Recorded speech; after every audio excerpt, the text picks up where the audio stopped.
ಸ್ನೇಹಿತರೆ, ನಿಮ್ಮೆಲ್ಲರಿಗೂ ನಮಸ್ಕಾರ. ಈಗ ಗ್ರಾಮರ್ ಪಾಠದ 3ನೇ ವಿಡಿಯೋಕ್ಕೆ ನಿಮ್ಮೆಲ್ಲರನ್ನು ನಾನು ಸ್ವಾಗತಿಸ್ತಾ ಇದ್ದೇನೆ. ಈಗ ಹಿಂದಿನ 2ನೇ ವಿಡಿಯೋದಲ್ಲಿ ನಾವು ಆಕ್ಸಿಲರಿಗಳ ಬಗ್ಗೆ ಮತ್ತು ಲೆಕ್ಸಿಕಲ್ ವರ್ಬ್ಗಳ ಬಗ್ಗೆ ಒಂದು ಪರಿಚಯವನ್ನು ನಾವು ಮಾಡಿಕೊಂಡಿದ್ದಾಯಿತು. ಈಗ ನಾನು ಪ್ರೈಮರಿ ಆಕ್ಸಿಲರಿ ವರ್ಬ್ನಲ್ಲಿ ಮುಖ್ಯವಾಗಿ ಪ್ರೈಮರಿ ಆಕ್ಸಿಲರಿ ಅದನ್ನು ನಾನು ಡೀಟೇಲ್ ಆಗಿ ಚರ್ಚೆಗೆ ತೆಗೆದುಕೊಳ್ತೇನೆ. ಮೊದಲಿಗೆ let us take auxiliary B. Auxiliary ನಾವು ಬಿ ಅನ್ನ ನಾವು ಚರ್ಚೆಯನ್ನ ಮಾಡೋಣ. ಮೊದಲಿಗೆ in the English language, auxiliary B has very important position and important role in all respect. Without auxiliary B, it is impossible for us to make a sentence.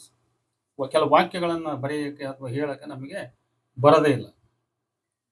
ಈಗ ಉದಾಹರಣೆ ನಾನು ಹೇಳ್ತೀನಿ. ಬಿ ನ ಮೀನಿಂಗ್ ಏನು ಅಂತ. First, what is the primary meaning of, basic meaning of be? ಇದನ್ನ to be ಅಂತಾನು ಕರೀತಾರೆ. ಬಿ ಅಥವಾ ಟು ಬಿ ಅಂತಾನು ಕರೀತಾರೆ. ಈ ಟು ಬಿ ಅಥವಾ ಬಿ ಇದರ ಬೇಸಿಕ್ ಮೀನಿಂಗ್ ಏನು ಅಂತ ಹೇಳಿದ್ರೆ is. The basic meaning of, the primary meaning of auxiliary to be or be is. ಇದನ್ನ ನಾನು ಕನ್ನಡದಲ್ಲಿ ಹೇಳೋದಾದ್ರೆ ಇದೆ, ಆಗಿದೆ, ಇದ್ದಾನೆ, ಆಗಿದ್ದಾನೆ ಇತ್ಯಾದಿ. ಅಂದ್ರೆ ಇದು ಒಂದು ಇಂಟೆನ್ಸಿವ್ ವರ್ಬ್. ಇದು ಮುಖ್ಯವಾಗಿ ಲಿಂಕಿಂಗ್ ಕೆಲಸವನ್ನ ಮಾಡುತ್ತೆ. ಅದಕ್ಕೆ ಬಹಳ ಮುಖ್ಯವಾದ ಪಾತ್ರ ಬಿ ಆಕ್ಸಿಲರಿ ಪಾತ್ರ ಯಾವುದು ಅಂತ ಹೇಳಿದ್ರೆ, ಎರಡು ಎಲಿಮೆಂಟ್ಗಳನ್ನ ಲಿಂಕ್ ಮಾಡ್ತಕ್ಕಂಥದ್ದು, ಕೂಡಿಸ್ತಕ್ಕಂಥದ್ದು.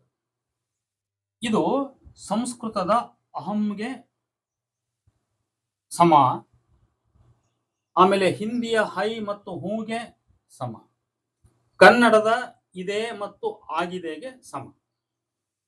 The basic meaning of auxiliary B in Sanskrit is ಅಹಂ. ಇನ್ನು ಸ್ವಲ್ಪ ಬೇರೆ ಅರ್ಥಗಳು ಅಲ್ಲಿ ಬರಬಹುದು. ಅದೇ ರೀತಿ ಹಿಂದಿನಲ್ಲಿ ಹೈ ಹೂ ಅಂತ ಕರಿತೀವಿ ನಾವು, ಕನ್ನಡದಲ್ಲಿ ಇದೆ ಆಗಿದೆ ಅಂತ ಕರಿತೀವಿ. ಒಂದು ಸಮಸ್ಯೆ ಏನಂದ್ರೆ, ಕನ್ನಡದಲ್ಲಿ ಇದೇ ಆಗಿದೆ ಅನ್ನುವ ಸೆನ್ಸ್ ಇದ್ರೂ ಕೂಡ ಅದನ್ನ ಎಕ್ಸ್ಪ್ರೆಸ್ ಮಾಡಲ್ಲ ನಾವು. ಈಗ ಉದಾಹರಣೆ ಹೇಳ್ತೀನಿ, ಇದು ನನ್ನ ಮನೆ ಆಗಿದೆ ಅಂತ ನಾನು ಹೇಳಲ್ಲ. ಹಂಗೆ ನಾನು ಪರಿಚಯ ಮಾಡುವಾಗ ವೆನ್ ಐ ಇಂಟ್ರೊಡ್ಯೂಸ್ ಮೈಸೆಲ್ಫ್, ನನ್ನನ್ನೇ ನಾನು ಬೇರೊಬ್ಬರಿಗೆ ಪರಿಚಯ ಮಾಡಿ ಕೊಡ್ಬೇಕಾದ್ರೆ ಐ ಆಮ್ ಟಿ ಬಸವರಾಜ್ ತೋಲಹಳ್ಳಿ ಅಂತ ಹಿಂಗೆ ಹೇಳ್ಬೋದು. ನಾನು ಬಸವರಾಜ್ ತೋಲಹಳ್ಳಿ ಇಷ್ಟು ಹೇಳ್ಬೋದು. ನಾನು ಬಸವರಾಜ್ ತೋಲಹಳ್ಳಿ ಆಗಿದ್ದೇನೆ ಅಂತ ನಾನು ಹೇಳಲ್ಲ. ಆದ್ರೆ ನೋಡ್ರಿ, ಇದನ್ನ ನಾನು ಇಂಗ್ಲಿಷ್ನಲ್ಲಿ ಹೇಳಬೇಕಾದ್ರೆ ಐ ಬಸವರಾಜ್ ತೋಲಹಳ್ಳಿ ಅಂತ ಹಿಂಗೆ ಹೇಳಿದ್ರೆ ಇದು ನಾನ್ ಸೆನ್ಸ್ ಸೆಂಟೆನ್ಸ್ ಆಗ್ತದೆ. I cannot say I Basavaraj Tolahalli. ಆದ್ರೆ ಕನ್ನಡದಲ್ಲಿ ನಾನು ಬಸವರಾಜ್ ತೋಲಹಳ್ಳಿ ಅಂತ ಹಿಂಗೆ ಹೇಳ್ಬಿಡ್ಬೋದು. ಯಾಕಂದ್ರೆ ನಾನು ಬಸವರಾಜ್ ತೋಲಹಳ್ಳಿ ಆಗಿದ್ದೇನೆ ಅಂತ ಹಿಂಗೆ ಹೇಳಿದ್ರೆ ಕನ್ನಡದಲ್ಲಿ ಬಾಲಿಶ್ ಆಗ್ತದೆ, ಕನ್ನಡದಲ್ಲಿ ಪ್ರಬುದ್ಧವಾದ ಭಾಷೆ ಆಗಲ್ಲ ಅದು. ನಾನು ಬಸವರಾಜ್ ತೋಲಹಳ್ಳಿ, ಇದು ದಾವಣಗೆರೆ, ಇದು ಗ್ರೀನ್ ಬೋರ್ಡ್, ಇಷ್ಟು ಹೇಳ್ಬಿಟ್ರೆ ಸಾಕು. ಅಲ್ಲಿ ಮುಂದೆ ಆಗಿದೆ, ಇದೆ, ಈ ರೀತಿ ಅರ್ಥವನ್ನ ಕಟ್ಟಿಕೊಡ್ತಕ್ಕಂಥ ಅವಶ್ಯಕತೆ ಕನ್ನಡ ಭಾಷೆಯಲ್ಲಿ ಬರಲ್ಲ. ಆದರೆ ಹಿಂದಿ ಭಾಷೆಯಲ್ಲಿ ಅದರ ಅವಶ್ಯಕತೆ ಇದೆ, ಸಂಸ್ಕೃತ ಭಾಷೆಯಲ್ಲಿ ಅದರ ಅವಶ್ಯಕತೆ ಇದೆ, ಮತ್ತೆ ಇಂಗ್ಲಿಷ್ ಭಾಷೆಯಲ್ಲಿ ಕೂಡ ಅದರ ಅವಶ್ಯಕತೆ ಇದೆ. ಇದು ಇಂಡೋ ಯುರೋಪಿಯನ್ ಲ್ಯಾಂಗ್ವೇಜ್ ಗ್ರೂಪಿಗೆ ಇವು ಸಂಸ್ಕೃತ ಮತ್ತು ಇಂಗ್ಲಿಷ್ ಸೇರಿರೋದ್ರಿಂದ ಇವೆರಡರ ಲಕ್ಷಣ ಒಂದೇ. ಹಾಗಾಗಿ this is a green board, I am T Basavaraj Tolahalli, I am a retired lecturer, this is my house. ನೋಡಿ, ಹೀಗೆಲ್ಲ ನಾನು ಅಲ್ಲಿ is, am, they are girls, these are fruits. ನೋಡಿ, ದೀಸ್ ಆರ್ ಫ್ರೂಟ್ಸ್ ಅಂತ ಹೇಳಿದೆ ನಾನು. ಅಂದ್ರೆ ಇವು ಹಣ್ಣುಗಳು, ಇವು ಹಣ್ಣುಗಳು ಆಗಿವೆ ಅಂತ ಹೇಳಲ್ಲ ನಾನು, ಆಗಿವೆ ಅಂತ ಹೇಳಲ್ಲ. ದೀಸ್ ಆರ್ ಫ್ರೂಟ್ಸ್ ಅಂತ ಇಷ್ಟೇ ಹೇಳಿದೆ ನಾನು. ಇವು ಹಣ್ಣುಗಳು, ದೀಸ್ ಆರ್ ಫ್ರೂಟ್ಸ್, ಇವು ಹಣ್ಣುಗಳು. ನೋಡಿ, ಇಲ್ಲಿ ದೀಸ್ ಫ್ರೂಟ್ಸ್ ಅಂತ ನಾವು ಇಂಗ್ಲಿಷ್ನಲ್ಲಿ ಹೇಳ್ಬಿಟ್ರೆ ಅದು ಅಪೂರ್ಣ ವಾಕ್ಯ ಆಗ್ತದೆ. ಆದ್ರಿಂದ ಇಲ್ಲಿ ತಿಳ್ಕೊಬೇಕಾಗಿರೋದಿಷ್ಟೇ, ಬಿ ಆಕ್ಸಿಲರಿಯ ಪ್ರೈಮರಿ ಮೀನಿಂಗ್ ಈಸ್ ಅಂದ್ರೆ ಇದೇ ಆಗಿದೆ. It is compulsion to use auxiliary be form in such kind of sentences which I have given you some examples. Okay, ಈಗ let us come to the use.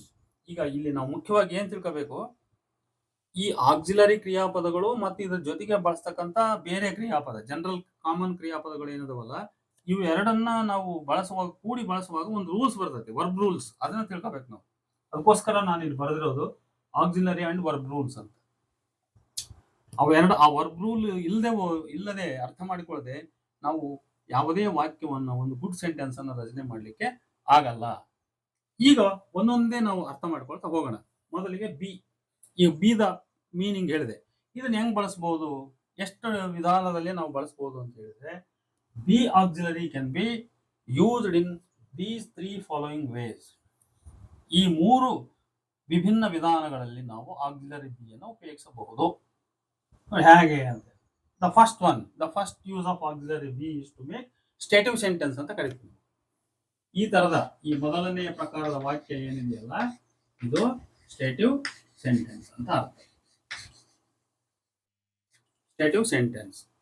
ಸ್ಟೇಟಿವ್ sentence ಬಳಸುವಾಗ, ನಾವು ಬರೆಯುವಾಗ, ಸ್ಟೇಟಿವ್ sentence ಅನ್ನು ಬರೆಯುವಾಗ ಅಥವಾ ಅಂಥ ವಾಕ್ಯವನ್ನು ಕಟ್ಟುವಾಗ ನಾವು ಬಿ ಆಕ್ಸಿಲರಿಯನ್ನು ಉಪಯೋಗಿಸ್ತೀವಿ. ಹೇಗೆ ಉಪಯೋಗಿಸ್ತೀವಿ ಅಂತ ಹೇಳಿದ್ರೆ ನೋಡಿ, ಸಬ್ಜೆಕ್ಟ್ ಆದ್ಮೇಲೆ ಯಾವುದೋ ಒಂದು ಆಕ್ಸಿಲರಿ, ಬಿ ಫಾರ್ಮ್, ಆಮೇಲೆ ಬಿ ಫಾರ್ಮ್ ಆದ್ಮೇಲೆ ಕಾಂಪ್ಲಿಮೆಂಟ್ ಅಥವಾ ಅಡ್ವರ್ಬಿಯಲ್, ಹಿಂಗ್ ಬರೆದ್ರೆ ಅಲ್ಲಿ ಏನು ಉಂಟಾಗುತ್ತೆ, ನಮಗೆ ಸ್ಟೇಟಿವ್ ಸೆಂಟೆನ್ಸ್ ಉಂಟಾಗುತ್ತೆ. ಈಗ ಉದಾಹರಣೆ, ನಾನು ಸುಮ್ಮನೆ ಇಲ್ಲಿ ಒಂದು ಎಕ್ಸಾಂಪಲ್ ತಗೊಂತೀನಿ ಅಷ್ಟೇ. ಈಗ ಸಬ್ಜೆಕ್ಟ್ ಅನ್ನ ಹಿ ಅಂತ ತಗೊಂಡಿರ್ತೀನಿ. ಹಿ ತಗೊಂಡ್ಬಿಟ್ಟು ಬಿಗೆ ಈಸ್ ಅಂತ ಕೊಡ್ತೀನಿ. ಬಿ ಫಾರ್ಮ್ ಅನ್ನ ಸದ್ಯಕ್ಕೆ ಈಸ್ ಅಂತ ಬಳಸ್ತೀನಿ. ಈಗ ನೋಡಿ, ಕಾಂಪ್ಲಿಮೆಂಟ್ ಬರಿತೀನಿ, ಎ ಕ್ಲಾರ್ಕ್ ಅಂತ ಬರಿತೀನಿ. ಆಮೇಲೆ ಇನ್ನೊಂದು ಬರಿತೀನಿ,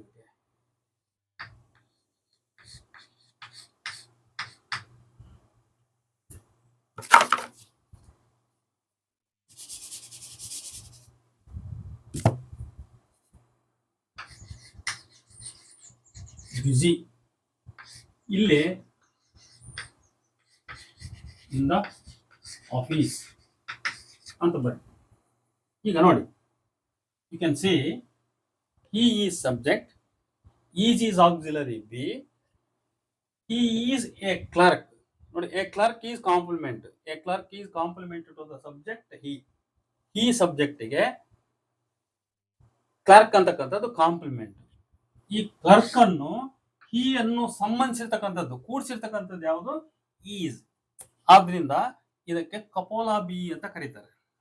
ಆಕ್ಸಿಲರಿ ಬಿ ಅನ್ನು ಏನಂತ ಕರೀತಾರೆ, when it is used as linking verb, it joins or it links two elements together. It joins two elements together. ಎರಡು ಎಲಿಮೆಂಟ್ಗಳನ್ನು ಕೂಡಿಸುತ್ತದೆ.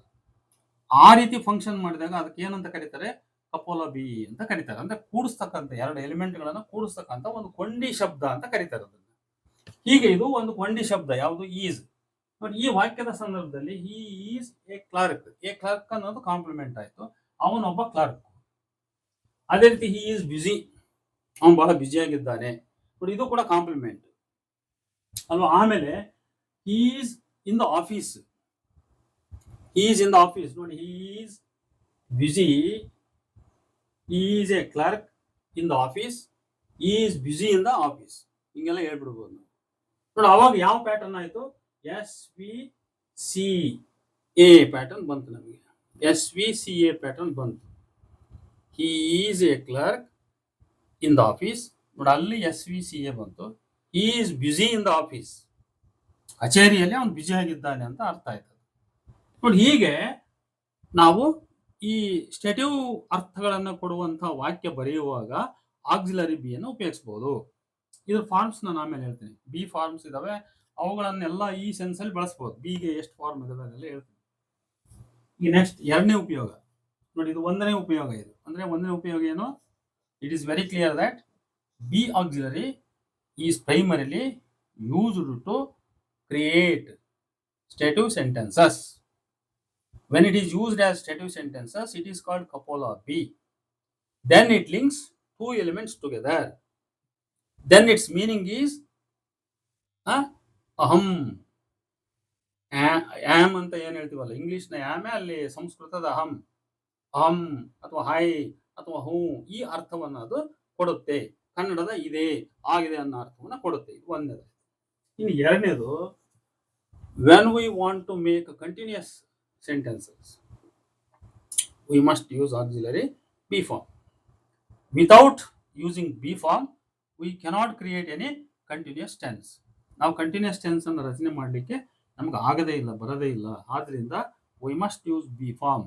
ಇಲ್ಲಿ ಏನ್ ರೂಲ್ಸ್ ಅಂತ ಹೇಳಿದ್ರೆ ನೋಡಿ, subject be form plus ING form ಕ್ರಿಯಾಪದ ಬರೀಬೇಕು. ING form of common verb, ING form of general verb must be used with any form of auxiliary B.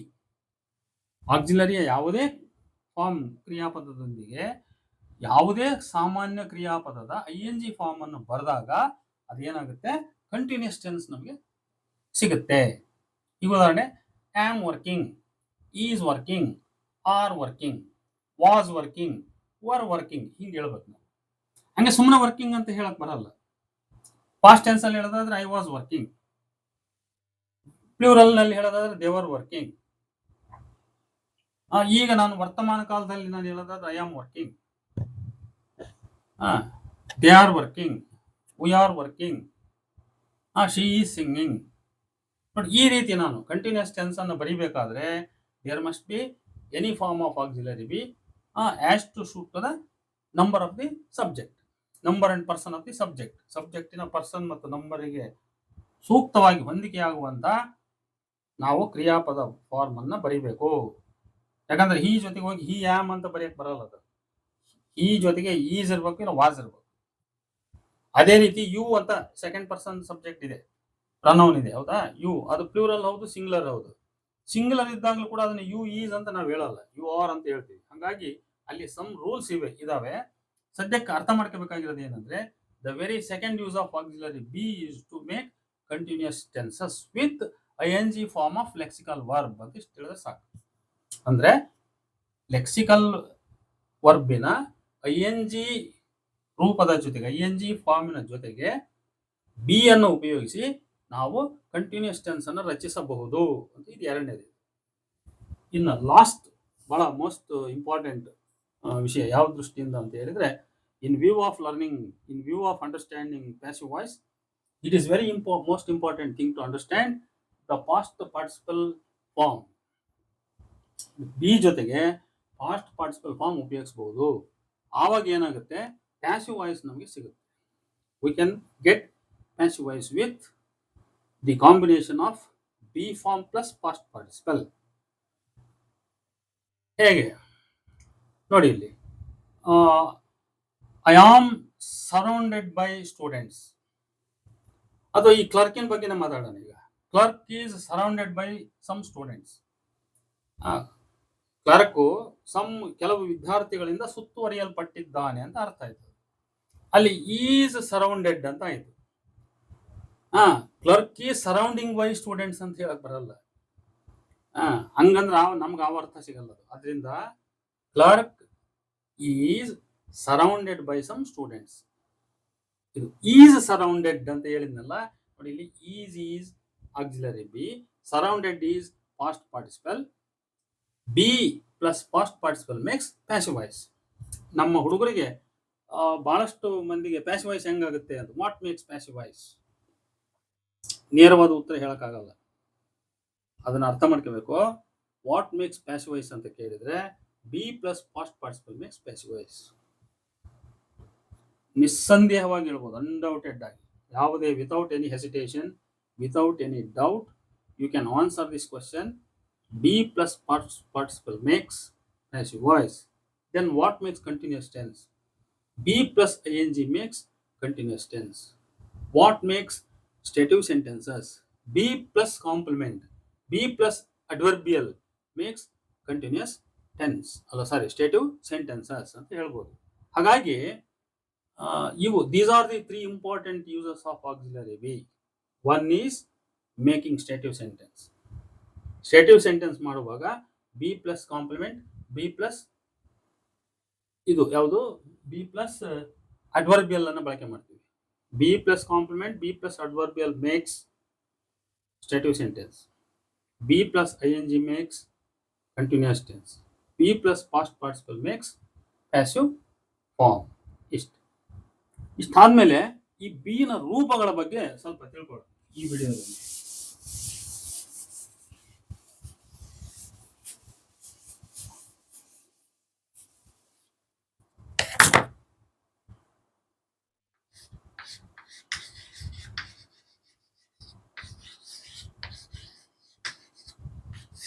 Forms of B.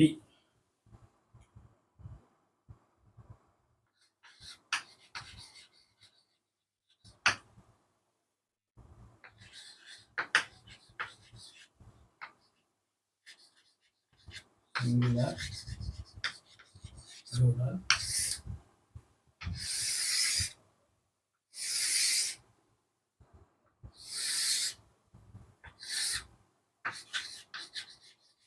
past.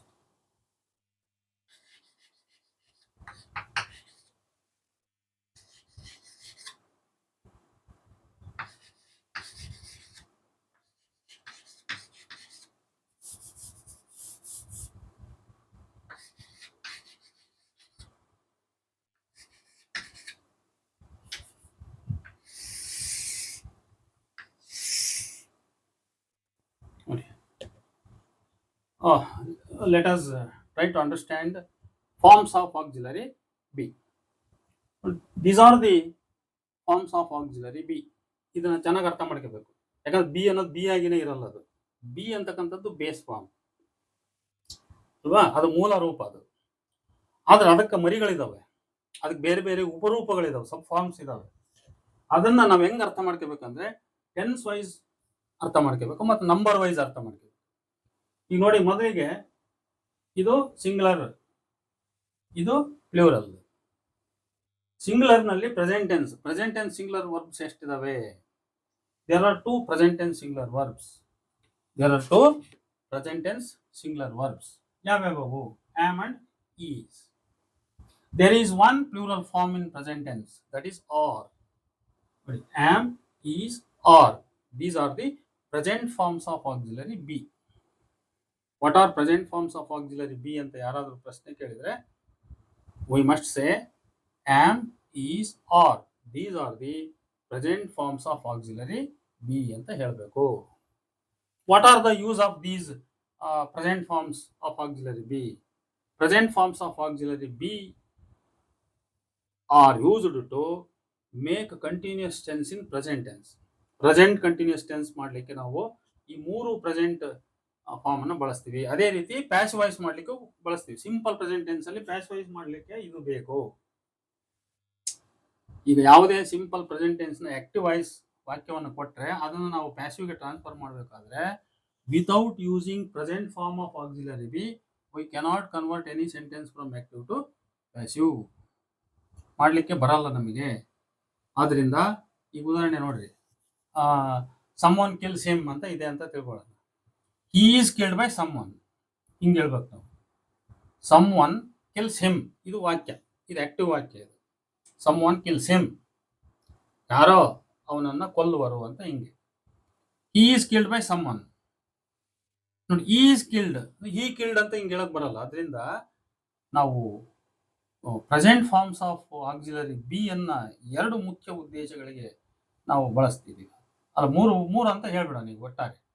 ಒಂದನೇದು ಸ್ಟೇಟಿವ್ ವಾಕ್ಯ ಬರಿಬೇಕಲ್ಲ, ಪ್ರೆಸೆಂಟ್ ಟೆನ್ಸ್ ನಲ್ಲಿ stative ವಾಕ್ಯ ಬರಿಬೇಕಾದ್ರೆ present forms of auxiliary be ಬೇಕು. ಅವು 3: be, am, is, are. Am, is, are ಇವು 3 ಬಳಸಬೇಕು. ಅದೇ ರೀತಿ ಪ್ರೆಸೆಂಟ್ ನಲ್ಲಿ ಕಂಟಿನ್ಯೂಸ್ ಟೆನ್ಸ್ ಆಕ್ಟಿವ್ ವಾಯ್ಸ್ ರಚಿಸಬೇಕಾದ್ರೆ am, is, are plus ING ಬರಿಬೇಕು. Am, is, are plus ING ಅನ್ನು ಬರಿಬೇಕು. ಅದೇ ರೀತಿ ಪ್ಯಾಸಿವ್ ವಾಯ್ಸ್ ನಾವು ಮಾಡಬೇಕಾದ್ರೆ am, is, are plus past participle ಅನ್ನು ಬರಿಬೇಕು. ಅವಾಗ ನಮಗೆ ಪ್ಯಾಸಿವ್ ವಾಯ್ಸ್ ಸಿಗುತ್ತೆ. ಅದೇ ರೀತಿ ಪಾಸ್ಟ್ ಫಾರ್ಮ್ಸ್ ಕೂಡ. ಪಾಸ್ಟ್ ನಲ್ಲಿ ನೋಡಿ 2 ಫಾರ್ಮ್ ಇರೋದು. ಒಂದು singular form was, plural form were. Singular form ಇದು ವಾಸ್, ಪ್ಲೂರಲ್ ಫಾರ್ಮ್ ವರ್. ಇಲ್ಲಿ ಅಷ್ಟೇ, ಈ ಪಾಸ್ಟ್ ಟೆನ್ಸ್ ನಲ್ಲಿ ನಾನು ಸ್ಟೇಟಿವ್ ವಾಕ್ಯ ಮಾಡಬೇಕಾದ್ರೆ ಪಾಸ್ಟ್ ಫಾರ್ಮ್ ಬರಿಬೇಕು, ಪ್ಯಾಸಿವ್ ವಾಯ್ಸ್ ಮಾಡಬೇಕಾದ್ರೂ ಪಾಸ್ಟ್ ಫಾರ್ಮ್ ಬರಿಬೇಕು, ಆಮೇಲೆ ಪಾಸ್ಟ್ ಕಂಟಿನ್ಯೂಸ್ ಬರಿಬೇಕಾದ್ರೂ ಪಾಸ್ಟ್ ಫಾರ್ಮ್ ಬರಿಬೇಕು. ಇನ್ನು ಇದು ಬಿ ಬೇಸ್ ಫಾರ್ಮ್ ಅಂತ ಹೇಳಿದೆ. ಇಲ್ಲಿ ಇನ್ನೊಂದು ನಾವು ಅರ್ಥ ಮಾಡ್ಕೋಬೇಕಾಗಿರೋದು ಬೀನ್. ಇದು past participle form, past participle form of be. Been is past participle form of be. ಇನ್ನೆಲ್ಲ ಉಪಯೋಗಿಸ್ತೀವಿ ಅಂತ ಹೇಳಿದ್ರೆ, been is used to make perfect continuous tense.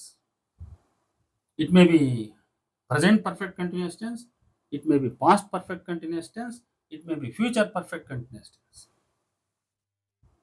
Perfect continuous tense ನಲ್ಲಿ ಅಥವಾ ಪರ್ಫೆಕ್ಟ್ ಟೆನ್ಸ್ ನಲ್ಲಿ ಸ್ಟೇಟಿವ್ ಮಾಡಬೇಕಾದ್ರೆ, ಸ್ಟೇಟಿವ್ ಸೆಂಟೆನ್ಸ್ ರಚಿಸಬೇಕಾದ್ರೆ ಬೀನ್ ಬೇಕೇ ಬೇಕು. ಬೀನ್ ಇಲ್ಲದೆ ನಾನು ಸ್ಟೇಟಿವ್ ಸೆಂಟೆನ್ಸ್ ಬರೆಯಕ್ಕೆ ಬರಲ್ಲ. ಐ ವುಡ್ ಹ್ಯಾವ್ ಬೀನ್ ನೋಡಿ ಹಿಂಗೆ ಹೇಳ್ಬೇಕು, I will have been, I can have been. ಹೀಗೆ I will have been, I could have been ಅಂತ ಹೇಳಿ ಮುಂದೆ ನಾನು ಸ್ಟೇಟಿವ್ ಅರ್ಥ ಅದಕ್ಕೆ ಅಡ್ವರ್ಬಿಯಲ್ಲೋ ಅಥವಾ ನೌನು ಅಥವಾ ಅಡ್ಜೆಕ್ಟಿವ್ ಸೇರಿಸಿದ್ರೆ ಅಲ್ಲಿ ಒಂದು ಸ್ಟೇಟಿವ್ ವಾಕ್ಯ ಬರುತ್ತದೆ. ಅದೇ ರೀತಿ I can be, I can be A lecturer ಹಿಂಗೆ ಹೇಳ್ಬೋದು. ಇಲ್ಲಿ ಕೂಡ ಸ್ಟೇಟಿವ್ ಸೆಂಟೆನ್ಸ್ ಆಯ್ತು ಇದು. ಬಿ ಬಿ ಇಲ್ಲದೆ ಸ್ಟೇಟಿವ್ ವಾಕ್ಯ ಮಾಡಕ್ಕೆ ಎಲ್ಲಿ ಬರೋದೇ ಇಲ್ಲ. ಯಾವ ಪ್ರಸಂಗದಲ್ಲೂ ನಾವು ಸ್ಟೇಟಿವ್ ವಾಕ್ಯಗಳನ್ನು ಬರೀಲಿಕ್ಕೆ ಬರೋದಿಲ್ಲ. ಆದ್ರಿಂದ ಇಲ್ಲಿ ಸದ್ಯಕ್ಕೆ ನಾನು ಅರ್ಥ ಮಾಡ್ಕೋಬೇಕಾಗಿರೋದು ಬಿ ಅನ್ನೋದು ಬೇಸ್ ಫಾರ್ಮ್, ಬೀನ್ ಅನ್ನೋದು past participle form. This past participle form of be ಅಂದ್ರೆ been is used to make stative sentence in perfect tenses and also passive voice in perfect tenses. passive voice ನಾನು perfect tense ನಲ್ಲಿ passive voice ಮಾಡಬೇಕಾದ್ರೆ bean ಬೇಕೇ ಬೇಕು.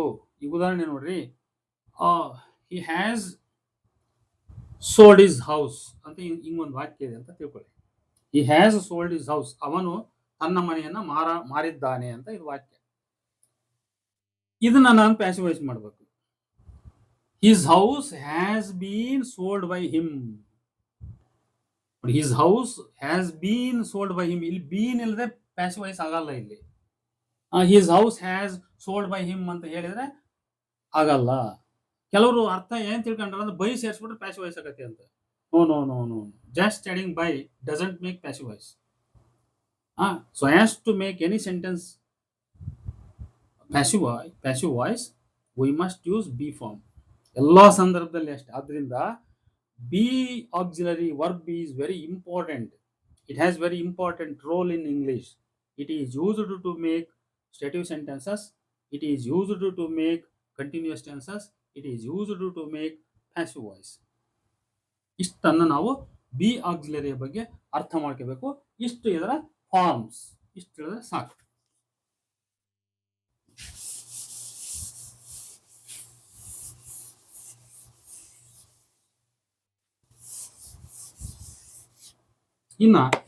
ಇನ್ನೊಂದು ಕ್ರಿಯಾಪದ ನಾವು ಉಪಯೋಗಿಸೋಣ. ಯಾವುದದು? ಡೂ. ಅದ್ರ ಬಗ್ಗೆ ಬರೆಯೋಣ. Forms of do, forms and use of do.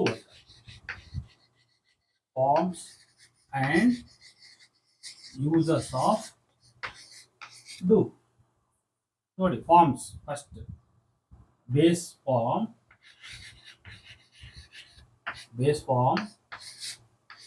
do, S form, does, past form, did, past participle form, done. Let us try to understand auxiliary do. Do is both. It can be used as auxiliary verb and also it can be used as general verb, common verb. Lexical verb ಆಗಿನೂ ಬಳಸಬಹುದು, auxiliary verb ಆಗಿನೂ ಬಳಸಬಹುದು. ಇಲ್ಲಿ do has these following forms. There are 4 forms, 5 forms. Does doing ಅನ್ನ ಸೇರಿಸೋಣ. do forms ಇವು. ಇದು base form do, S form does, ing form doing, past form did, past participle form done. So in this way there are 5 forms of verb do. ಹಾಗಾಗಿ ಇದು irregular verb. ಇದು do as A common verb, do as A lexical verb can be called as irregular verb. Regular verb ಅಲ್ಲ ಇದು, ಇದು irregular verb. ಇದರಲ್ಲಿ auxiliary verb ಆಗಿ ಅಂದ್ರೆ ಸಹಾಯಕ ಕ್ರಿಯಾಪದವಾಗಿ ಇವೆಲ್ಲವೂ ಬಳಕೆ ಆಗಲ್ಲ.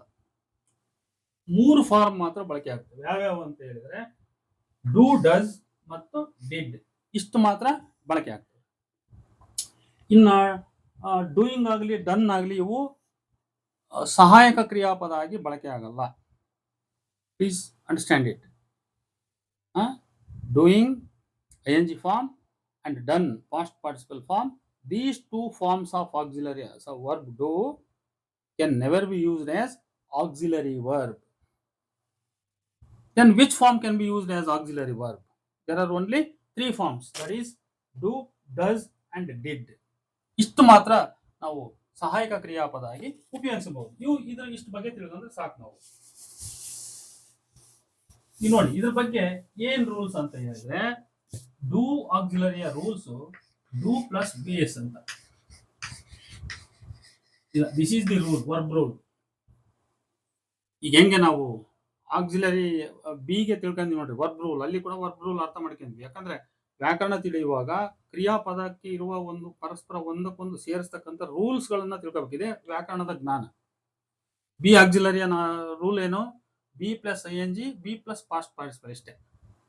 B plus ING makes continuous tense, be plus past participle makes passive voice. Similarly, do also has its own rule to combine with other verb. To combine with other verb. ಇನ್ನೊಂದು ಕ್ರಿಯಾಪದದೊಂದಿಗೆ ಅದು ಸೇರಿಕೊಂಡು ಒಂದು ವಾಕ್ಯ ಹೇಳಬೇಕಾದ್ರೆ ಅದಕ್ಕೂ ಅದರದ್ದೇ ಆದ ಒಂದು ರೂಲ್ಸ್ ಇದೆ. What is that rule? That rule is that do plus base. This is the rule. ನಾವೆಲ್ಲೇ ಯಾವುದೇ ಸಂದರ್ಭದಲ್ಲಿ ವಾಕ್ಯ ಎಂಥ ವಾಕ್ಯ ಮಾಡಿದ್ರು ಕೂಡ ಡೂ ಪ್ಲಸ್ ಬೇಸ್ ಅನ್ನೋ ರೂಲ್ಸ್ ಅನ್ನ ಮನಸ್ಸಲ್ಲಿ ಇಟ್ಕೊಂಡೇ ವಾಕ್ಯವನ್ನ ಬರಿಬೇಕು ನಾವು. ಇದು ಒಂದಾಯ್ತು. ಇನ್ನು next, what are the uses of do? ಇದನ್ನ ಅರ್ಥ ಮಾಡ್ಕೊಳ್ಳೋಣ. ಡೂ ಅನ್ನ ನಾವು ಏನೇನು ಮಾಡ್ಲಿಕ್ಕೆ ನಾವು ಬಳಸ್ತೀವಿ ಅಂತ ನೋಡಿ. ಮೊದಲನೇದು ಡೂ, ಯೂಸಸ್ ಆಫ್ ಡೂ ಅಲ್ವಾ? Do is used to make. ಒಂದನೇದು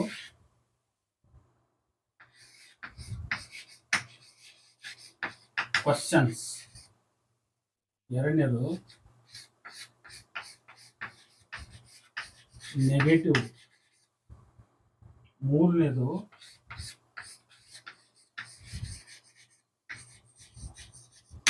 ಪರ್ಸುವೇಸಿವ್, ಕಮೆಂಟ್ಸ್ and requests. ಇಲ್ಲಿ ಅರ್ಥ ಮಾಡ್ಕೊಳ್ಳಿ. What are the uses of do? Forms of do ಆಯ್ತು. ಆಕ್ಸಿಲರಿ ಆಗಿ 3 ಫಾರ್ಮ್ಸ್ ಅನ್ನ ಬಳಸ್ತೀವಿ. ಡೂ, ಡಸ್ ಮತ್ತು ಡಿಡ್. ಇಷ್ಟು ಮಾತ್ರ, ಈ ಮೂರನ್ನು ಮಾತ್ರ ಬಳಸ್ತೀವಿ. ಅದರಲ್ಲಿ ಡೂ, ಡಸ್ ಪ್ರೆಸೆಂಟ್ ಫಾರ್ಮ್, ಅವು.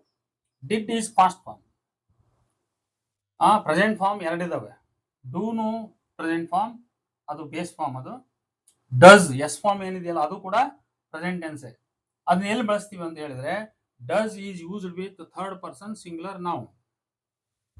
ನಾವು ಸಬ್ಜೆಕ್ಟ್ ಅನ್ನ ಅರ್ಥ ಮಾಡ್ಕೋಬೇಕಾದ್ರೆ ಸಬ್ಜೆಕ್ಟ್ ಬಗ್ಗೆ ತಿಳ್ಕೊಂಡ್ವಿ. ಇದೊಂದು ಪಾಯಿಂಟ್ ಅಂತ ತಿಳ್ಕೋಬೇಕು. ಸಬ್ಜೆಕ್ಟ್ ನಲ್ಲಿ ಸಿಂಗುಲರ್ ಪ್ಲೂರಲ್ ನಂಬರ್ಗಳು ಏನ್ ಬರ್ತಾವಲ್ಲ ಅದರಲ್ಲಿ ಥರ್ಡ್ ಪರ್ಸನ್ ಸಿಂಗುಲರ್ ಸೆಟ್ ಅನ್ನ ನಾವು ಅರ್ಥ ಮಾಡ್ಕೋಬೇಕು. ಯಾವ್ದದು ಥರ್ಡ್ ಪರ್ಸನ್ ಸಿಂಗುಲರ್ ಸೆಟ್ ಅಂದ್ರೆ he, she, it, this, that plus any singular noun ಅಂತ.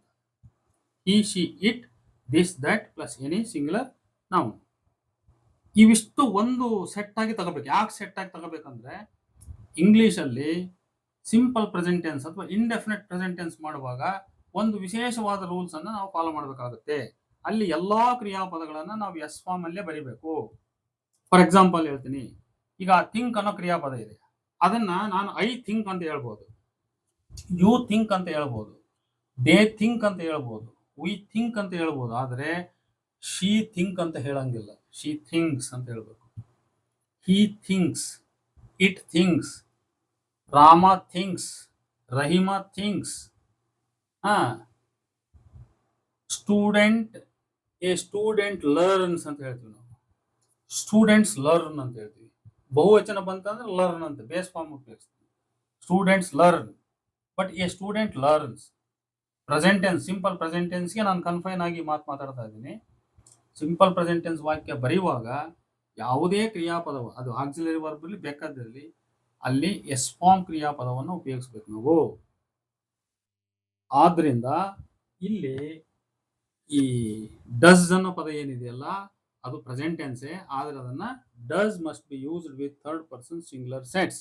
ವಿಚ್ ಆರ್ ದೋಸ್ ಅಂತ ಹೇಳಿದ್ರೆ, once again I say he, she, it, this, that. ಇವು ಇಷ್ಟು ಪ್ರನೌನ್ ಆಗಬೇಕು. He, she, it, this, that. This, that demonstrative pronouns. ಈ 5 ಜೊತೆಗೆ ಇನ್ನೊಂದು rules ನೆನ್ಪಿಟ್ಟಿರ್ಬೇಕು. ಯಾವುದು ಅಂದ್ರೆ ಪ್ಲಸ್ ಎನಿ ಸಿಂಗ್ಯುಲರ್ ನೌನ್ ಅಂತ. ಯಾವುದೇ ಏಕವಚನದ ನಾಮಪದ, ಯಾವುದೇ ಏಕವಚನದ ನಾಮಪದವನ್ನ ನಾವು ಥರ್ಡ್ ಪರ್ಸನ್ ಸಿಂಗ್ಯುಲರ್ ಅಂತಲೇ ಕನ್ಸಿಡರ್ ಮಾಡಬೇಕು. ಮಾಡಿ ಅದನ್ನ, ಅಂದ್ರೆ ಇವೆಲ್ಲವುಗಳನ್ನ ನಾವು ಸಿಂಪಲ್ ಪ್ರೆಸೆಂಟ್ ಟೆನ್ಸ್ ನಲ್ಲಿ ವಾಕ್ಯ ಮಾಡಲಿಕ್ಕೆ ಹೋದರೆ ಉಪಯೋಗಿಸಿ, ಆಗ ನಾವು ಯಾವುದೇ ಕ್ರಿಯಾಪದದ ಎಸ್ ಫಾರ್ಮ್ ಅನ್ನು ಬಳಸಬೇಕು. ಈಗ ಇಲ್ಲಿ ನಾವು ಡೂಗೆ ಸಂಬಂಧಿಸಿ ಹೇಳೋದಾದ್ರೆ does must be used with third person singular set ಆಯ್ತು. ಈಗ ಇವುಗಳ ಉಪಯೋಗ ಏನು? ಈ ಡೂ ಫಾರ್ಮ್ಸ್ ನ ಉಪಯೋಗ ಏನಪ್ಪ? Do forms are used to make questions ಮತ್ತು ನೆಗೆಟಿವ್. ಯಾವ ಟೆನ್ಸ್ ಅಲ್ಲಿ ಅಂತ ಹೇಳಿದ್ರೆ ಇನ್ ಸಿಂಪಲ್ ಟೆನ್ಸಸ್ ಅಂತ. In simple tenses, indefinite tenses ಅಂತ ಕರಿತೀವಿ. ಇಂಡೆಫಿನಿಟ್ ಟೆನ್ಸಸ್, ಸಿಂಪಲ್ ಟೆನ್ಸಸ್, ಎರಡು ಇಂಡೆಫಿನಿಟ್ ಅಷ್ಟೇ. ಒಂದು ಪ್ರೆಸೆಂಟ್ ಇಂಡೆಫಿನಿಟ್, ಇನ್ನೊಂದು ಪಾಸ್ಟ್ ಇಂಡೆಫಿನಿಟ್, ಅಥವಾ ಸಿಂಪಲ್ ಪ್ರೆಸೆಂಟ್ ಮತ್ತು ಸಿಂಪಲ್ ಪಾಸ್ಟ್, ಇಷ್ಟು ಹೇಳ್ಬೋದು ನಾವು. Do, does, these two verbs are used to make questions and negative sentences in simple present tense. Do, does, do, does. These two forms of do are used to make questions and negative sentences in simple present tense. This is one. Then did is used to make questions and negative sentences in simple past. Simple past ನಲ್ಲಿ ನಾವು negative ವಾಕ್ಯ ಮಾಡಬೇಕಾದ್ರೆ ಅಥವಾ question ಮಾಡಬೇಕಾದ್ರೆ ನಾವು did ಅನ್ನ ಉಪಯೋಗಿಸಬೇಕು. ನೋಡಿ, ಹೀಗೆ ಇದು ಉಪಯೋಗ ಆಯ್ತು. ಇನ್ನು ಮೂರನೇ ಉಪಯೋಗ ಯಾವುದು ಅಂತ ಹೇಳಿದ್ರೆ, ಪರ್ಸ್ಯುವೇಸಿವ್ ಕಮೆಂಟ್ಸ್ ಮತ್ತು ರಿಕ್ವೆಸ್ಟ್ ಮಾಡಬೇಕಾದ್ರೆ ನಾವು ಡೂ ಫಾರ್ಮ್ ಅನ್ನು ಬಳಸಬೇಕು. ಎಸ್ಪೆಷಲಿ ಡೂ ಅನ್ನು ಬಳಸ್ತೀವಿ ನಾವು. ಈಗ ನೋಡೋಣ, ಒಂದೊಂದೇ ಉದಾಹರಣೆ ನೋಡೋಣ. ಈಗ ಬೇಸ್ ಫಾರ್ಮ್ ಡೂ ಇದೆ. ಇದನ್ನ ನಾವು ಕ್ವಶನ್ಸ್ ಮಾಡ್ಲಿಕ್ಕೆ ಹೆಂಗ್ ಮಾಡ್ಬೇಕು? ಪ್ರಶ್ನೆ ಬರ್ತೈತಿ, ಹೆಂಗ್ ಮಾಡ್ಬೇಕು ನಾವು? ಈಗ ಯು ಸಿಂಗ್ ಅಂತ ಒಂದು ವಾಕ್ಯ ಇದೆ ಅಂತ ತಿಳ್ಕೊಳ್ಳೋಣ. You sing folk songs. You sing folk songs, ಹೌದಾ? ಅಂದ್ರೆ ನೀನು ಜನಪದ ಗೀತೆ ಹಾಡುವೆ ಅಂತ ಇಷ್ಟು ವಾಕ್ಯ ಇದೆ. ಇದನ್ನ ನಾನೇನ್ ಮಾಡ್ಬೇಕು? ಕ್ವಶನ್ ಮಾಡ್ಬೇಕು. ಅಂದ್ರೆ ನೀನು ಜನಪದ ಗೀತೆ ಹಾಡ್ತೀಯಾ ಅಂತ ಕೇಳ್ಬೇಕು. ಆಗ ನಾನು ಹೆಂಗ್ ಬಳಸ್ಬೇಕು? ನಾನು do you sing folk songs ಅಂತ ಕೇಳಬೇಕು. Do you sing folk songs. ಇಲ್ಲಿ ಯು ಮುಂದೆ ಡೂನೇ ಉಪಯೋಗಿಸ್ಬೇಕು, ಡಸ್ ಉಪಯೋಗ ಮಾಡಕ್ ಬರಲ್ಲ. ಯಾಕೆ? ಡಸ್ ಈ strictly confined to third person singular sets. He, she, it, this, that plus any singular noun ಅಂತ ನಾನು ಆಗ್ಲೇ ಹೇಳ್ತೀನಿ. ಹಾಗಾಗಿ ಈಗ ಅದನ್ನೇ ವಾಕ್ಯ ಸ್ವಲ್ಪ ಚೇಂಜ್ ಮಾಡೋಣ, ಥರ್ಡ್ ಪರ್ಸನ್ ಸಿಂಗ್ಯುಲರ್ ಬರೋಣ. ಹಿ ಸಿಂಗ್ಸ್ ಫಿಲ್ಮ್ ಸಾಂಗ್ಸ್ ಅಂತ ಹೇಳೋಣ. ಹಿ ಸಿಂಗ್ಸ್ ಫಿಲ್ಮ್ ಸಾಂಗ್ಸ್. ಸರಿ, ಇದು ಕ್ವಶನ್ ಮಾಡ್ಬೇಕು ನಾನು. ಡಸ್ ಹಿ ಸಿಂಗ್ ಅಂತ ಹೇಳ್ಬೇಕು. ನೋಡಿ, does he sing film songs? Do you sing film songs? ನೋಡಿ, does he sing film songs. ಇಲ್ಲಿ ಡಸ್ ಹಿ ಸಿಂಗ್ಸ್ ಅಂತ ಹೇಳ್ಬಾರ್ದು ಮತ್ತೆ, ಯಾಕಂದ್ರೆ ಈ ಇದೆ, ಅದಕ್ಕೆ ಎಸ್ ಫಾರ್ಮ್ ಬರಿಬೇಕಂತ. ಇಲ್ಲಿ ಆಗಲೇ ಎಸ್ ಫಾರ್ಮ್ ಸೇರಿಸಿದೀವಿ, ಯಾವುದಕ್ಕೆ? ಆಕ್ಸಿಲರಿಗೆ ಡಸ್ ಅಂತ ಉಪಯೋಗಿಸಿದೀವಿ. ಅದರಿಂದ ಮತ್ತೆ ಮೇನ್ ಕ್ರಿಯಾಪದಕ್ಕೆ ಹೋಗಿ ನಾನು ಮತ್ತೆ ಎಸ್ ಫಾರ್ಮ್ ಸೇರಿಸಬಾರ್ದು. ಬಹಳಷ್ಟು ಜನ ಗ್ರಾಮರ್ ಮಿಸ್ಟೇಕ್ಸ್ ಮಾಡ್ತಕ್ಕಂಥದ್ದು ಇಂಥವು, ಎರರ್ಸ್ ಮಾಡಿದ grammar. So many students, so many practisers commit some mistakes when they use do forms. ಈಗ ಪಾಸ್ಟ್ ಟೆನ್ಸ್ನಾಗ ಹೇಳ್ಬೇಕು, ಐ ಡಿಡ್ ಸೆಂಟ್ ಅಂತ ಹೇಳ್ಬಿಡ್ತಾರೆ, ಐ ಡಿಡ್ ರಿಕ್ವೆಸ್ಟೆಡ್ ಅಂತ ಹೇಳ್ಬಿಡ್ತಾರೆ, ಐ ಡಿಡ್ ಕಾಂಟ್ಯಾಕ್ಟೆಡ್ ಅಂತ ಹೇಳ್ಬಿಡ್ತಾರೆ. ಅವ್ರಿಗೆ ಪಾಸ್ಟ್ ಟೆನ್ಸ್ ಅಂದ್ರೆ ಹಿಂಗೆ ಹೇಳ್ಬೇಕಂತ ಅದು ಹೆಂಗ್ ತಲೆ ಬಂದಿರುತ್ತೆ ಗೊತ್ತಿರೋದಿಲ್ಲ. ಆದ್ರೆ ನಾವು ಕರೆಕ್ಟಾಗಿ ಅರ್ಥ ಮಾಡ್ಕೋಬೇಕು. ವರ್ಬ್ ರೂಲ್ ಇರೋದೇನು ಡೂ ಪ್ಲಸ್ ಬೇಸ್ ಅಂತ. ಹಾಗಾಗಿ ಐ ಡಿಡ್ ನಾಟ್ ಕಾಂಟ್ಯಾಕ್ಟ್ ಅಂತ ಹೇಳ್ಬೇಕ ಹೊರತು ಐ ಡಿಡ್ ನಾಟ್ ಕಾಂಟ್ಯಾಕ್ಟೆಡ್ ಅಂತ ಹೇಳ್ಬಾರ್ದು. ಐ ಡಿಡ್ ಸೆಂಟ್ ಅಂತ ಹೇಳ್ಬಾರ್ದು, ಐ ಡಿಡ್ ಸೆಂಡ್ ಅಂತ ಹೇಳ್ಬೇಕು. ಡಿಡ್ ಐ ಸೆಂಡ್ ಪ್ರಶ್ನೆ ಮಾಡಿದ್ರೆ did I send him the parcel, did he send us the parcel, did he send us the parcel, ಅವ್ನು ನಮಗೆ ಪಾರ್ಸಲ್ ಕಳಿಸಿದ್ನ past tense. Does he send us the parcel, does he send us the parcel. ನೋಡಿ, does he sends ಅನ್ನಲ್ಲ ನಾವು, does he send us the parcel. ಇದು ಪ್ರಶ್ನೆ. ಇದು does he send, do you send, do they send, do we send, do we Singh, do we work. ನೋಡಿ, ಇದೆಲ್ಲ ಪ್ರಶ್ನೆ ಮಾಡ್ತಕ್ಕಂಥದ್ದು, ಅಂದ್ರೆ ಕ್ವಶನ್ಸ್ ಅನ್ನ ಮಾಡ್ತಕ್ಕಂಥ ವಿಧಾನ ಇದು. ಕ್ವಶನ್ ಮಾಡ್ಬೇಕಾದ್ರೆ ಸಿಂಪಲ್ ಪ್ರೆಸೆಂಟ್ ನಲ್ಲಿ ಪ್ರಶ್ನೆ ಮಾಡ್ಬೇಕಾದ್ರೆ ಡೂ ಆಕ್ಸಿಲರಿ ಬೇಕೇ ಬೇಕು. ಡೂ ಇಲ್ಲದೆ ಹೋದ್ರೆ ನಾವು ಪ್ರಶ್ನೆ ಮಾಡಕ್ ಬರೋದಿಲ್ಲ, ಯಾವ ಕಾರಣಕ್ಕೂ ಬರಲ್ಲ. ಆದ್ರಿಂದ ಹೊಸದಾಗಿ ಕಲಿಯೋರು ಇರ್ಲಿ ಮತ್ತೊಬ್ರು ಇರ್ಲಿ, ಇದನ್ನ ಚೆನ್ನಾಗಿ ಅರ್ಥ ಮಾಡ್ಕೋಬೇಕು. Do I, do you, do we, do they. ನೋಡಿ, ದಿಸ್ ಈಸ್ ದಿ ಪ್ರಾಕ್ಟೀಸ್ ಪ್ರಶ್ನೆ ಮಾಡ್ಬೇಕಾದ್ರೆ. Do I meet him, do I understand what you are telling. ಹೀಗೆ ನೆಗೆಟಿವ್ ಕ್ವಶನ್ಸ್ ಮಾಡಬೇಕಾದ್ರೆ don't I, don't you, don't you like me, don't you like my teaching, don't you understand what I am telling. ನೋಡಿ, ಇದು negative question. ಇದು don't you ಅಂತ contract ಮಾಡಿ ಹೇಳಿದೆ ನಾನು. Do you not understand ಅದನ್ನ ಅನ್ಕಾಂಟ್ರಾಕ್ಟ್ form ಅಲ್ಲಿ ಹೇಳೋದಾದ್ರೆ do you not understand. Doesn't he understand what I am telling. ಅವನು ಅರ್ಥ ಮಾಡ್ಕೊಳ್ಳಲ್ಲ ನಾನು ಹೇಳೋದನ್ನ. Doesn't he understand. ನೋಡಿ, ಹಿಂಗೆ doesn't he understand, don't you understand, do you not understand. ಇದೆಲ್ಲ ನೆಗೆಟಿವ್ ಕ್ವಶನ್ಸ್ ಇವು. ಹಂಗೆ ಪಾಸಿಟಿವ್ ಕ್ವಶನ್ ಇರಲಿ, ನೆಗೆಟಿವ್ ಕ್ವಶನ್ ಇರಲಿ, ಪಾಸ್ಟ್ ಟೆನ್ಸ್ ಇರಲಿ, ಪ್ರೆಸೆಂಟ್ ಟೆನ್ಸ್ ಇರಲಿ, ನಾವು ಆಕ್ಸಿಲರಿ ಡೂ ಇಲ್ಲದೆ ನಾವು ಪ್ರಶ್ನೆಗಳನ್ನ ಮಾಡಕ್ ಬರಲ್ಲ. ಇದು ಒಂದನೇ ಉಪಯೋಗ. ಇಲ್ಲಿ ಪ್ರೆಸೆಂಟ್ ಟೆನ್ಸ್ ಅಲ್ಲಿ ಡೂ ಡಸ್ ಬಳಸ್ತೀವಿ, ಪಾಸ್ಟ್ ಟೆನ್ಸ್ ಅಲ್ಲಿ ಡಿಡ್ ಬಳಸ್ತಿದೀವಿ. ಡಸ್ ಅನ್ನೋದು S form of do, that is strictly confined to third person singular subjects. ಇಷ್ಟು ವಿಷಯ. ಇನ್ನು ನೆಕ್ಸ್ಟ್ ಸೆಕೆಂಡ್ ಉಪಯೋಗ ಯಾವುದು? Negative sentence. ನಾನು ಆಗ್ಲೇ ಈಗ ಸ್ವಲ್ಪ ಹೇಳಿದೆ, ನಾಟ್ ಸೇರಿಸಿ ನಾವು ಡೂ ಜೊತೆಗೆ ನಾಟ್ ಸೇರಿಸಿ ನೆಗೆಟಿವ್ ಸೆಂಟೆನ್ಸ್ ಮಾಡ್ತೀವಿ. ಅದನ್ನ ಕಾಂಟ್ರಾಕ್ಟ್ ಮಾಡಿದಾಗ ಡೋಂಟ್, ಡಸಂಟ್, ಡಿಡೆಂಟ್ ಅಂತ ಬರಿತೀವಿ. I didn't meet him, I didn't see him. I didn't saw ಅಂತ ಹೇಳ್ಬಾರ್ದು, ಇಲ್ಲಿ ನೆನ್ಪಿಟ್ಕೊಳ್ಳಿ. ಐ ಡಿಡೆಂಟ್ ಸಾ ಅಂತ ಹೇಳ್ಬಾರ್ದು, I didn't see him. I didn't contact him, ನಾನು ಅವನ್ನ ಕಾಂಟ್ಯಾಕ್ಟ್ ಮಾಡಿಲ್ಲ. I didn't read the book, ನಾನು ಆ ಪುಸ್ತಕ ಓದಿಲ್ಲ. ಐ ಡಿಡೆಂಟ್ ಅಪ್ರೋಚ್ ಹಿಮ್, ನಾನು ಅವನ್ನ ಅಪ್ರೋಚ್ ಮಾಡಿಲ್ಲ. I didn't receive the letter, ನಾನು ಲೆಟರ್ನ ರಿಸೀವ್ ಮಾಡಿ, ಐ ಡಿಡೆಂಟ್ ರಿಸೀವ್ಡ್ ಅಂತ ಹೇಳ್ಬಾರ್ದು, I didn't receive the letter, receive ಅಂತ ಹೇಳ್ಬೇಕು. ಹಾಗಾಗಿ ಡೂ ನ ವರ್ಬ್ ರೂಲ್ಸ್ ಏನು? ಡೂ ಪ್ಲಸ್ ಬೇಸ್, ಇದೇ ವರ್ಬ್ ರೂಲ್ಸ್. ಇದನ್ನ ಚೆನ್ನಾಗಿ ತಿಳ್ಕೊಂಡಿರ್ಬೇಕು. ಇಷ್ಟು, ಇದು ನೆಗೆಟಿವ್. ಇನ್ನು ಕೊನೆಯದು ಪರ್ಸ್ಯೂಯೇಸಿವ್ ಕಮೆಂಡ್ಸ್ ಮತ್ತು ರಿಕ್ವೆಸ್ಟ್ ಅಂತ ಹೇಳಿದೆ ನಾನು. ಈ ಕಮೆಂಡ್ ಅನ್ನೋ ವಾಕ್ಯ ಇಂಗ್ಲಿಷ್ ನಲ್ಲಿ ಹೆಂಗ್ ಬರ್ತದೆ ಅಂದ್ರೆ, ಒಂದು ಕ್ರಿಯಾಪದ ನಾವು ನೇರವಾಗಿ ಅದನ್ನ ಹೇಳ್ಬಿಟ್ರೆ, ಉದಾಹರಣೆ go out, sit down,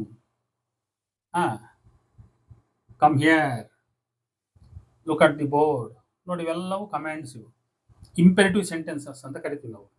imperative sentences, imperative ವಾಕ್ಯಗಳು ಅಂದ್ರೆ ಆಜ್ಞಾಧಾರಕ ವಾಕ್ಯಗಳು ಅಂತ ಅರ್ಥ. ಸ್ಟಾಪ್ ದೇರ್, ನಿಲ್ಲಲ್ಲಿ. ಕಮ್ ಹಿಯರ್, ಬಾ ಇಲ್ಲಿ. ಸಿಟ್ ಡೌನ್, ಕೂತ್ಕೋ. Understand what I am telling, ನಾನು ಹೇಳೋದು ಅರ್ಥ ಮಾಡ್ಕೋ. ನೋಡಿ, ಇವೆಲ್ಲವೂ ಇಂಪೆರೇಟಿವ್ ಸೆಂಟೆನ್ಸ್ ಅಲ್ವಾ? Come to my house, come to my marriage, eat these fruits, ಈ ಹಣ್ಣು ತಿನ್ನು. ನೋಡಿ, ಇವೆಲ್ಲವೂ ಇಂಪೆರೇಟಿವ್ ಸೆಂಟೆನ್ಸ್. ಇಲ್ಲಿ ನೇರವಾಗಿ ನಾವೇನ್ ಮಾಡ್ತೀವಿ, ಸಬ್ಜೆಕ್ಟ್ ಅನ್ನು ಬಿಟ್ಟು ಬಿಡ್ತೀವಲ್ಲಿ. ನೀನು ಯು ಈಟ್ ಅಂತ ಹೇಳಲ್ಲ, ಏನು ಹಂಗೆ ನೇರವಾಗಿ ಕ್ರಿಯಾಪದ ಬಳಸ್ಬಿಡ್ತೀವಿ. ಇದು plain request, plain imperative sentence ಅಂತ ಹೇಳ್ಬೋದು ನಾವು.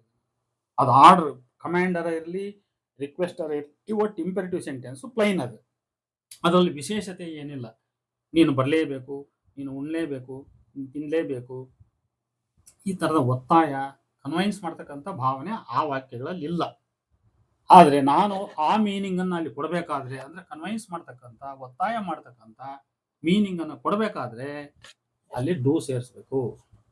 ಹೆಂಗೆ ನೋಡಿ, ಕಮ್ ಟು ಮೈ ಮ್ಯಾರೇಜ್ ಅನ್ನೋದು ಪ್ಲೈನ್ ಕಮ್ಯಾಂಡ್ ಅಥವಾ ಪ್ಲೈನ್ ರಿಕ್ವೆಸ್ಟ್ ಆದರೆ, do come to my marriage ಅನ್ನೋದು ಪರ್ಸಿವೇಶಿವ್ ಆಯಿತು. ಅಂದ್ರೆ ನೀನು ಬರಲೇಬೇಕು ಅಂತ ಅರ್ಥ ಆಯ್ತು. ಡೂ ಮೀಟ್ ಹಿಮ್, ಹಂಗೆ ಬರೀ ಮೀಟ್ ಹಿಮ್ ಅಂದರೆ ಅದು ಕಾಮನ್. ಅದು ಡೂ ಮೀಟ್ ಹಿಮ್ ಟುಮಾರೋ, ಅವನ್ನ ನಾಳೆ ನೀನು ಭೇಟಿ ಮಾಡಲೇಬೇಕು ಅಂತ. ಡೂ ಈಟ್ ಇಟ್, ನೋಡಿ ಇದನ್ನು ನೀನು ತಿನ್ನಲೇಬೇಕು ಅಂತ. ನೋಡಿ ಹಿಂಗೆ ಹಿಂದಕ್ಕೆ ನಾವು ಡೂ ಸೇರಿಸಿ ಹೇಳಿದ್ರೆ ಅವಾಗ ಅದೇನಾಗುತ್ತೆ, ವಾಕ್ಯ ಪರ್ಸಿವೇಶಿವ್, ಕಮೆಂಟ್ಸ್ ಮತ್ತು ರಿಕ್ವೆಸ್ಟ್ ಆಗುತ್ತೆ. ಇಷ್ಟು ನಾವು ಈ ಆಕ್ಸಿಲರಿ ಬಂತು, ಟೋಟಲಿ ವರ್ಬ್ ಬಂತು. ಈ ವರ್ಬ್ ಡೂ ಅನ್ನು ಉಪಯೋಗಿಸ್ತಕ್ಕಂಥ ಒಂದು ವಿಧಾನ ಅಂತ. ಇನ್ನು ನೆಕ್ಸ್ಟ್ ಉಳ್ಕೊಂಡಿದ್ದು ಯಾವುದು ಅಂತ ಹೇಳಿದ್ರೆ ಹ್ಯಾವ್ ಅನ್ನೋದು ಉಳ್ಕೊಂಡಿದೆ. ಹ್ಯಾವ್ ಅನ್ನೋದನ್ನು ನಾವು ಅರ್ಥ ಮಾಡ್ಕೊಂಡ್ರೆ ಅಲ್ಲಿಗೆ ಇದು ಪ್ರೈಮರಿ ಆಕ್ಸಿಲರಿಯ ಒಟ್ಟು ಉಪಯೋಗವನ್ನು ನಾವು ತಿಳ್ಕೊಂಡಂತೆ ಅಂತ. ಹಾಗಾಗಿ ನಾವು ಹ್ಯಾವ್ ಅನ್ನ ತಿಳ್ಕೊಳ್ಳೋ ಪ್ರಯತ್ನವನ್ನು ಮಾಡೋಣ.